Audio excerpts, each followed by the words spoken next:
Impactful, instinctive, and versatile are the ways to explain why Caleb Downs remains a top 5 prospects on a top 10 list.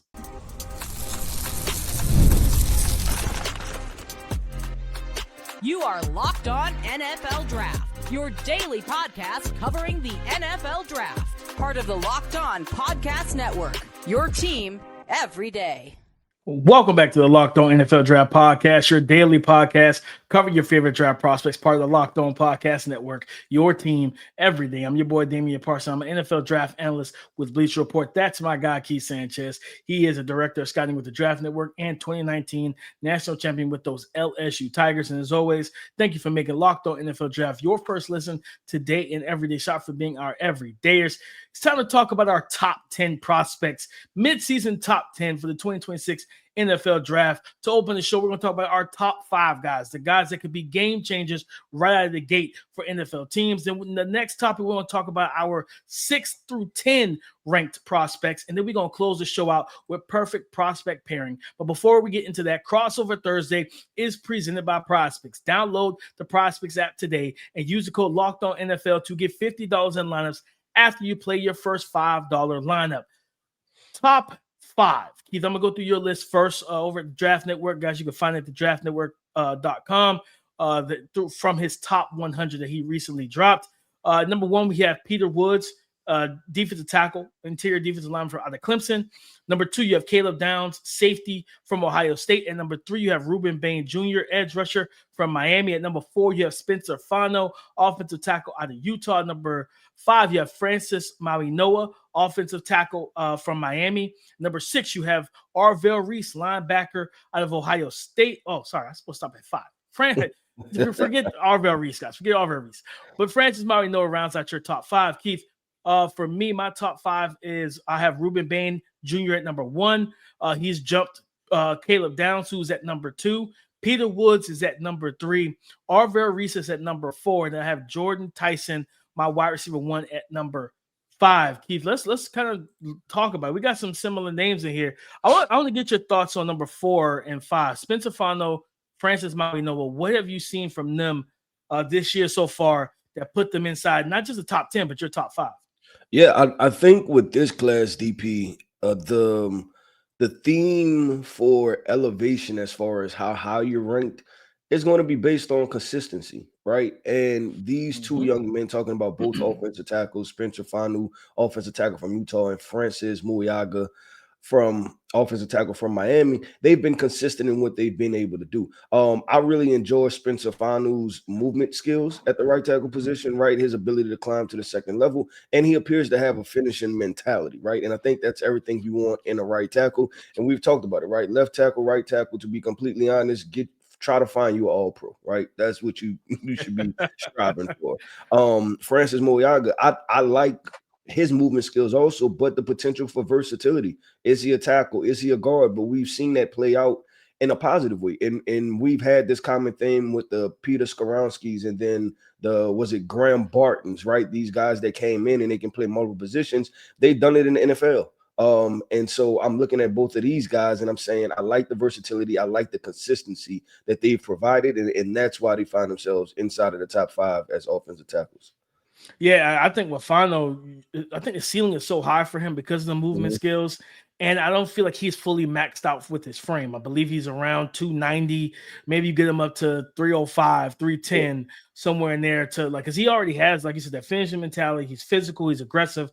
Now you want to just make sure that has the functional play strength at the next level to be able to anchor against power rushers, things like that. Because he's going to be able to mirror and match those edge rushers because he's an athlete. But now against the speed to power guys, the TJ Watts, the Myles Garrett's, the Jarrett Verses of the world, can you counter that with power and be able to anchor down quickly? That's going to be a big thing for him. And I just think getting him up a little, just 10, 15 pounds of muscle added to his frame, you got yourself a potential Pro Bowl offensive tackle, whether he's playing left or right. Well, yeah, and try telling the Philadelphia Eagles that Lane Johnson isn't as important to them as the left tackle, right? Right. Whoever it may be. It doesn't work out that way. So regardless of position, I decided to put him inside of the top 5. DP, I think one topic, I know you asked the question. I'm gonna flip it back on you because we both have Caleb Downs inside of our top 5. I want to talk about I want to ask you why. And because I think and I don't know if you've been kind of gauging this from fans, but it's like, man, a safety at number 2, a safety at number 3, a safety at number 4. Or are we going to take a safety that high? So I want to talk about why Caleb Downs and explaining to the people so high. Man, I think that we have to get, and we've been talking about this since we've been on this pod, Keith. We throw the positional value stuff out the window over here. Mm-hmm.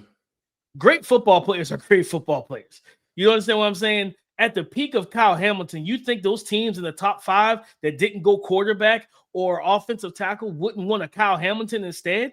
Yes. Yeah. Like we, I'm not saying that Caleb Downs is Kyle Hamilton, but he is a talented football player, right? We watched Brian Branch fall out of the round 1, and he's been one of the most impactful players in his draft class who was selected top of the 2nd round.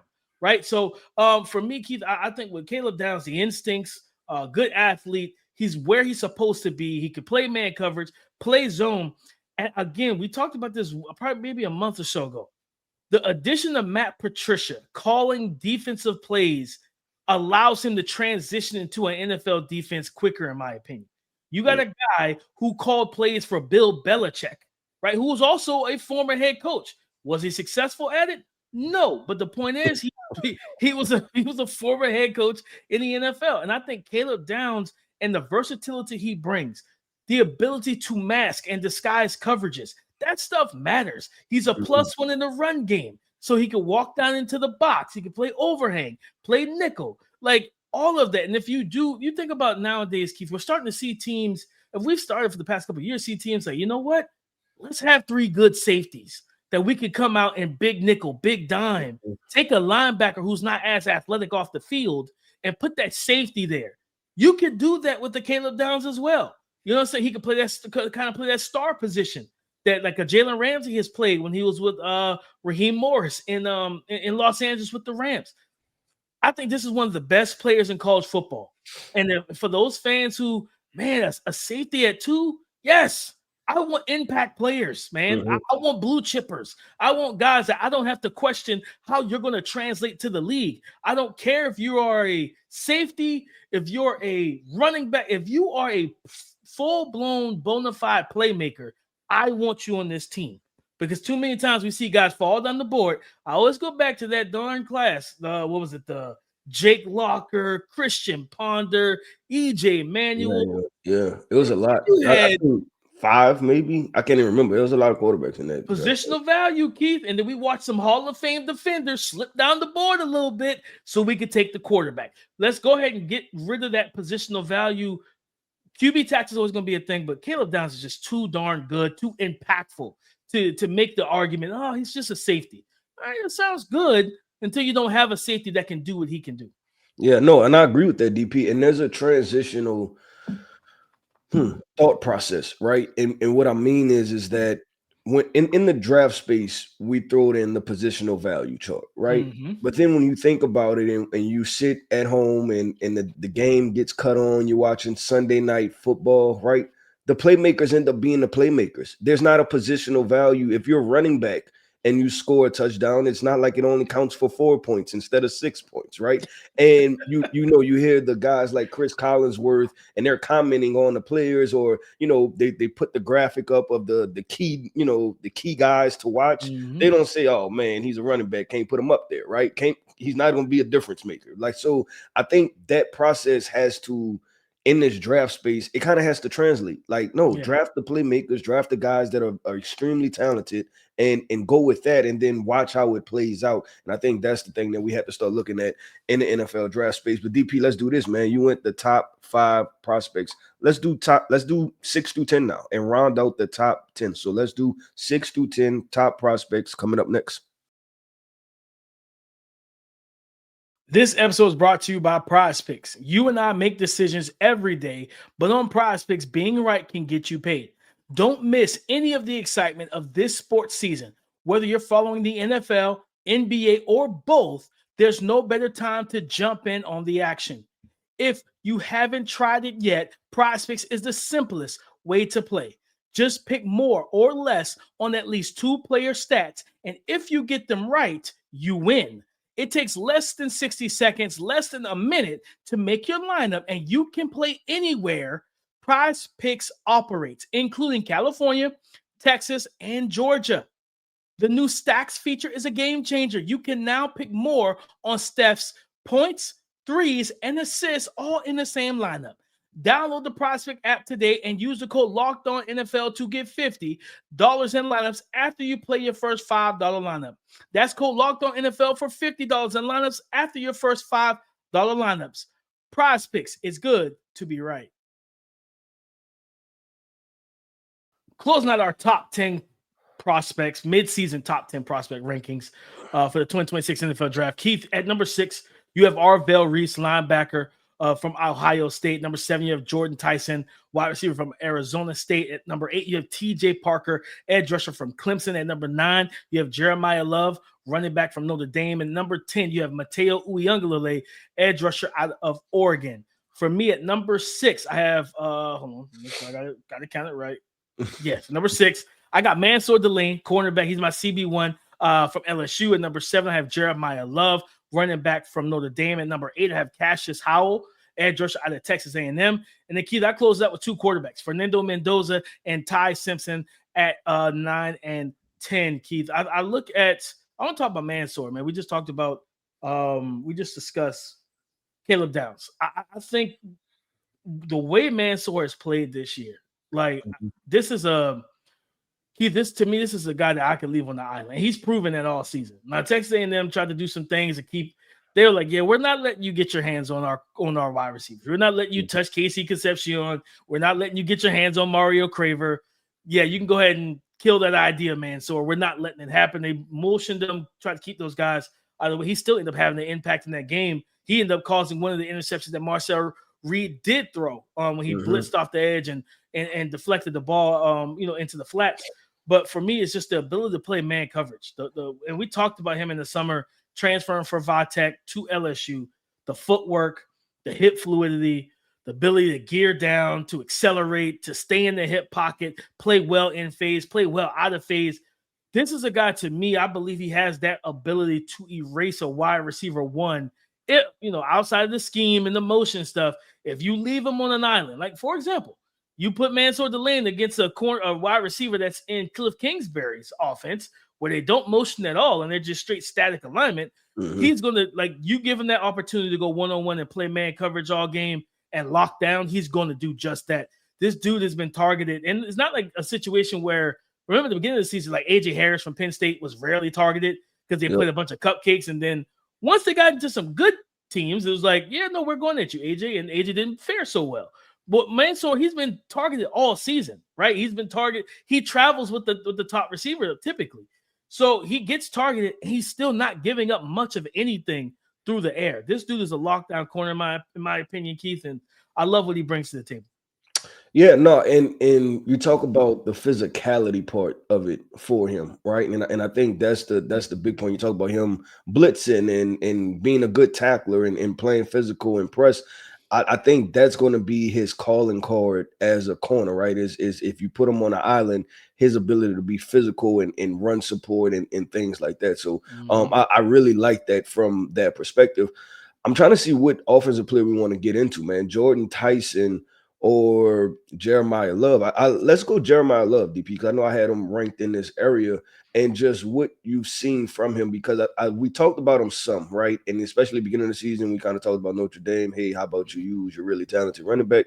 I want to talk some projection with Jeremiah Love. Like, what NFL comps do we see with him overall? I think so. When I did my report on him over at Bleacher Report, I landed on that Jahmyr Gibbs type of archetype.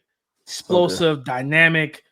I think he's a little bit bigger and heavier than Jahmyr. He's listed at 6 foot, 214 and everything. Jahmyr was a little bit leaner coming out of Bama. But it's just the ability to make plays like on all 3 downs. Like, he pass protects. He's gotten better in pass protection this year. but that ability to split them out, right? One of the things that we loved about Bijan and Jameer was like, these aren't just running backs. These are weapons. And I think, and I look at Jeremiah Love, and I'm like, yeah, you get him with the right offensive coordinator. Some teams don't throw the ball to their running back for whatever reason. You know what I mean? But when you have a guy that can split out into the slot, split out wide, different things like that, and you can get them matched up on linebackers, I'm taking that matchup. That's an easy pitch and catch. That's an easy completion for my quarterback to build that momentum, that confidence throughout early in the game, right? Or if you're playing a team with a really good pass rush, I can get the ball out to him in space and let him make plays. But then he showcased, what was it? What game was it? It was I'm trying to remember which. Oh, it was the USC game. 24 carries, right? He had handled the ball 24 times as a runner in that game for 228 yards rushing. And you saw the strength, you saw the physicality, but on top of that, he still had 5 targets and 5 receptions in that game. So he almost 30 touches. So he's showcasing the ability to be a bell cow, but he's the new age bell cow where I don't have to take 40 carries, but you can get the ball to me 30 times in different ways, and I'm going to make the defense pay if they don't corral me and keep me within distance, because we've seen it. If you give him a crease, he hits it, and he hits that full speed. Yeah, no, 100%. And I think that's the key element with him, right? It's taking him and using him in traditional and non-traditional roles.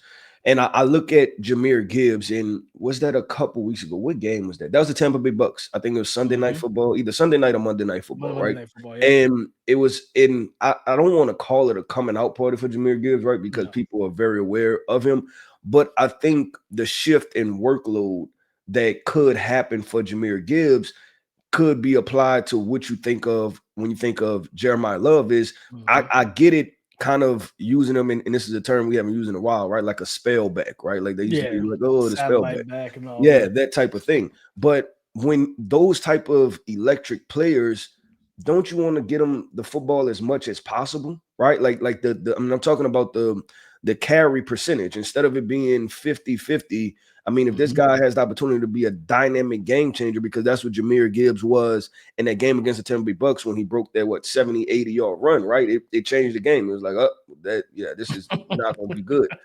If you have the opportunity for that, then I would want to put the carry percentage to maybe 75-25, right? And getting the football in this young man's hand. And I think with Jeremiah Love, that's going to be the thing, getting them in space, but also getting them the opportunities to actually touch the rock and run the football.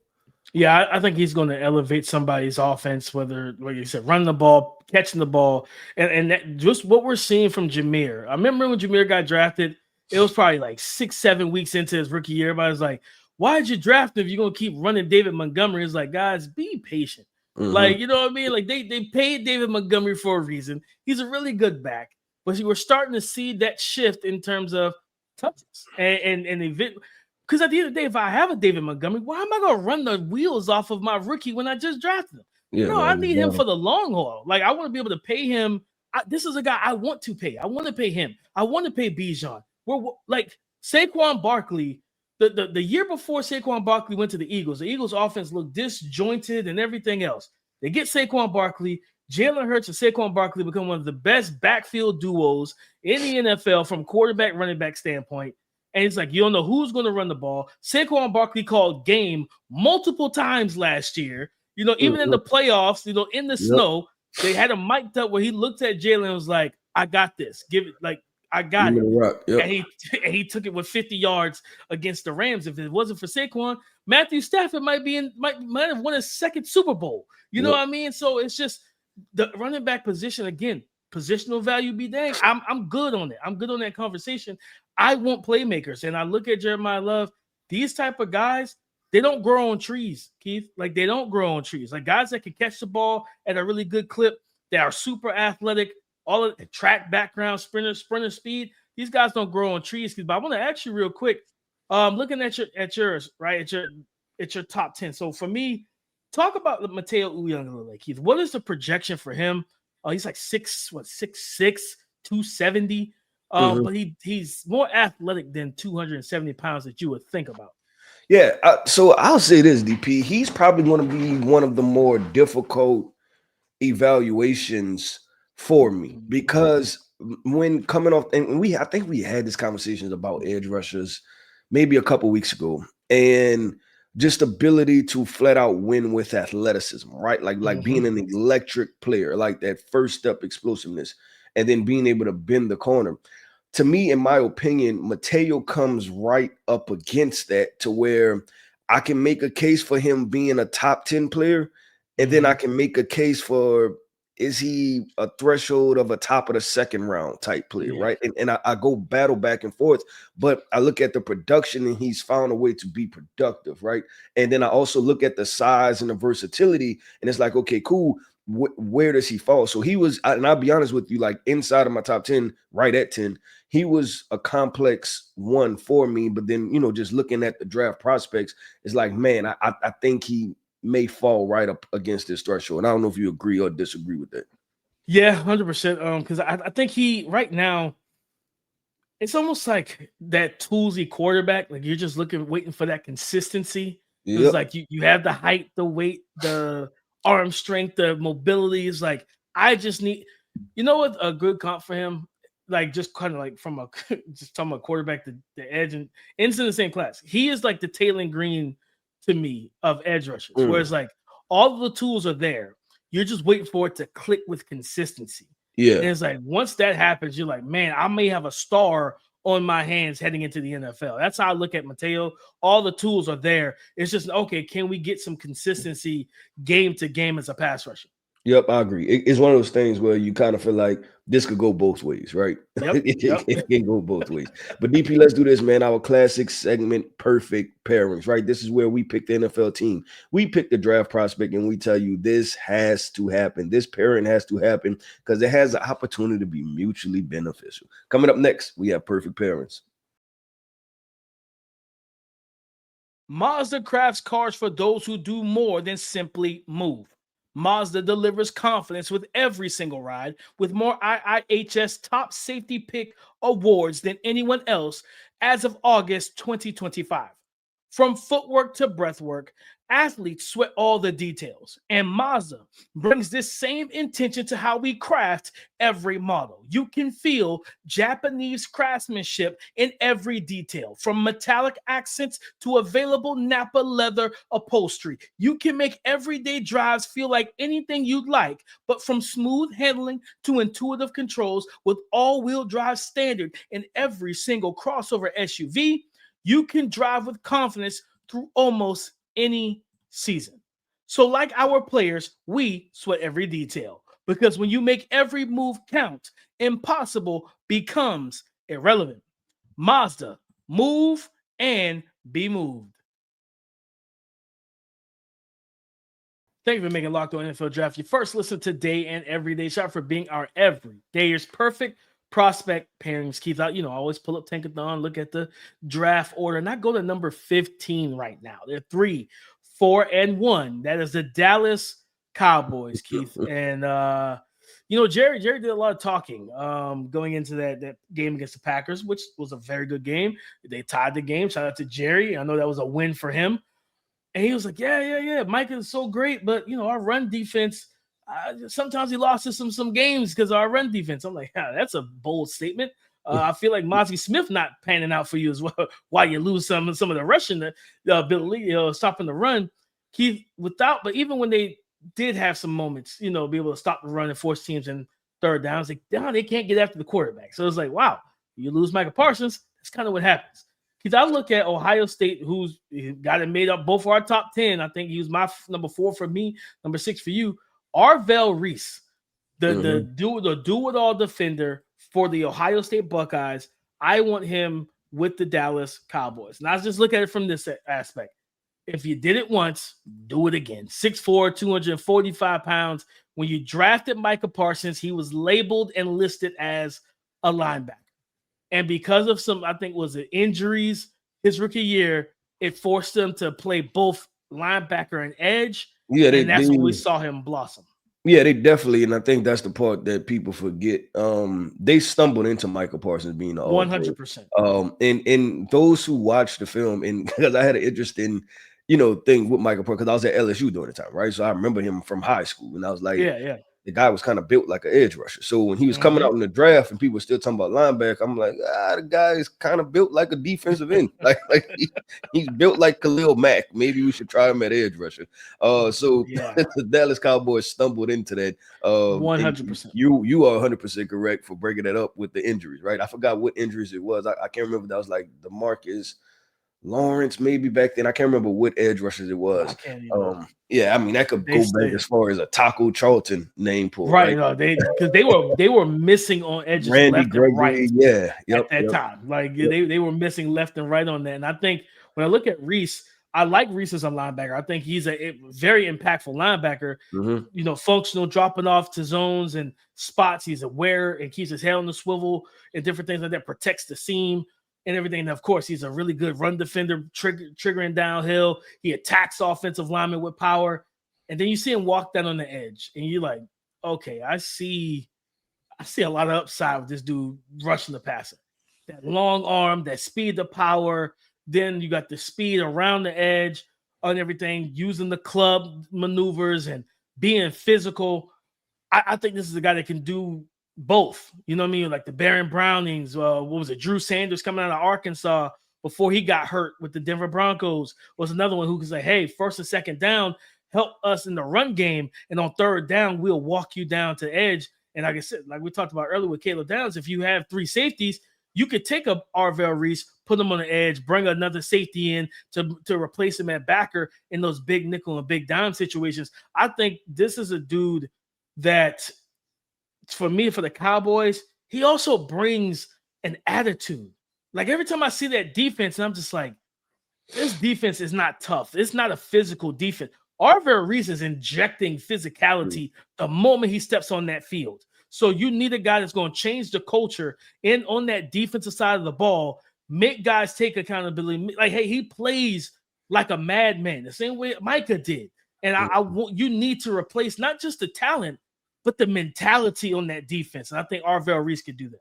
No, I agree with that so much. And I mean, Micah Parsons in departing basically said that, right? Like, I used to be the one trying to go full speed, and everybody else was like, hey, this is Dallas, relax, right? That wasn't his personality. So no, I like that a lot, DP. I'm gonna go with this. I'm gonna go inside of the top 10.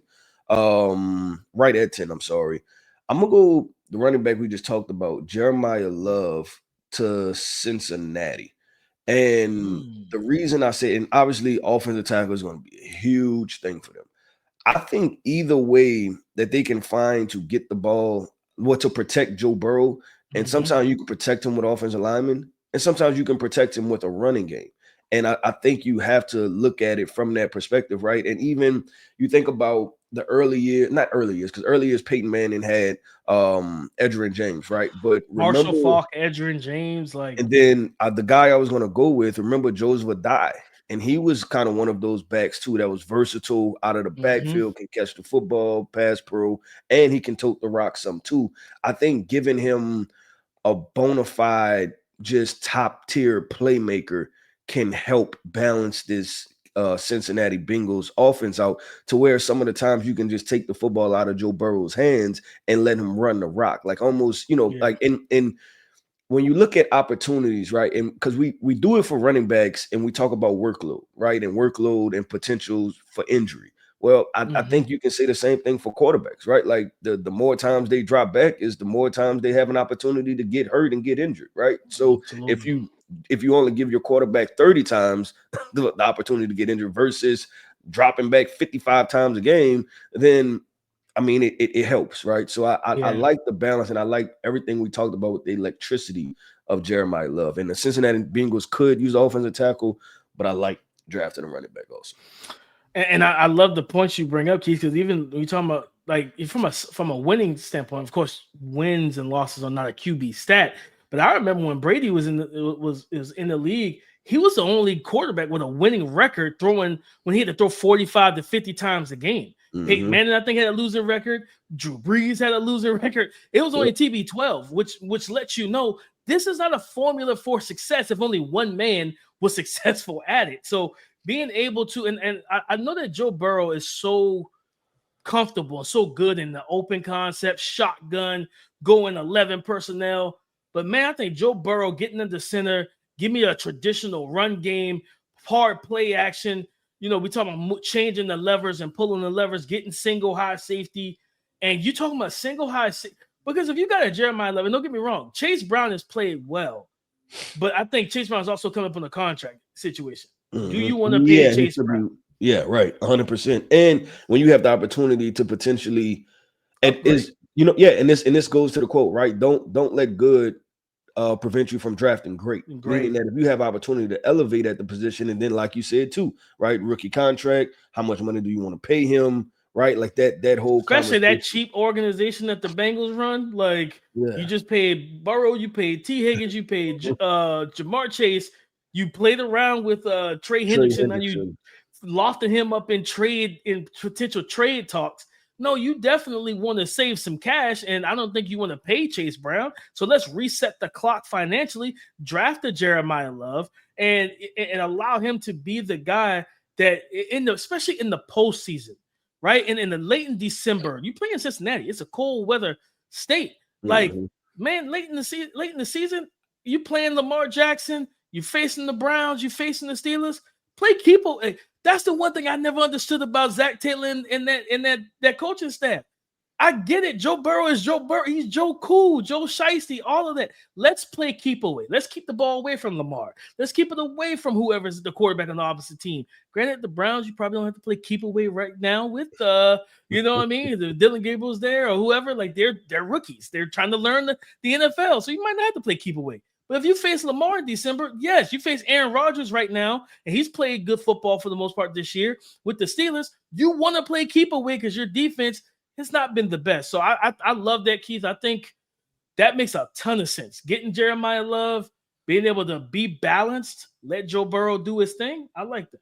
Yep. With DP, that wraps up another episode, man, of the Locked On NFL Draft Podcast. I want to end this podcast off by saying shout out to our everydayers. Thank you for tapping in with us each and every single day. I am Keith Sanchez. You can find me on X at The Talent Code. That right there is my guy, my co-host, Mr. Damian Parson. You can find him on X at DP_NFL. And like we like to say, man, y'all come talk to us because we like to talk back.